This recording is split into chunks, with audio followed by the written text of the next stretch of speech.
Lea, ano-ano ba ang magiging priority ni General Torre sa pag-upo niya dyan sa CIDG? Magandang tanghali sa Nel. Umupo na nga bilang bagong pinuno ng Criminal Investigation and Detection Group si Police Brigadier General Nicolas Torre III. Ito'y matapos na palitan sa pwesto si Major General Leo Francisco na inilipat naman bilang direktor ng Personnel Holding and Accounting Unit ng PNP.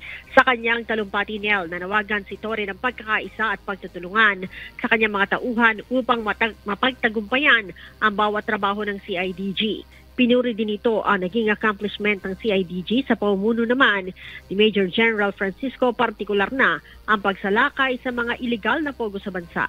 Utos naman ni PNP Chief Police General Romel Francisco Marbil sa bagong upong CIDG Chief, linisin ng CIDG at alamin kung sino ang mga gumagawa ng kalokohan.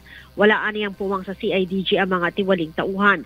Nangako naman si General Torre na gagawin ng maayos ang kanyang trabaho at handang tugisin ang mga wanted, maging ang mga high-profile personality. Kahit na raw magtago pa ang mga ito sa ilalim ng lupa. Matatandaang si Torre ang nanguna sa operasyon sa paghahanap kay Kingdom of Jesus Christ leader Apollo Kibuloy at mga co-accused nito. Nel? Maraming salamat, Lea Ilagan mula sa Camp Crame.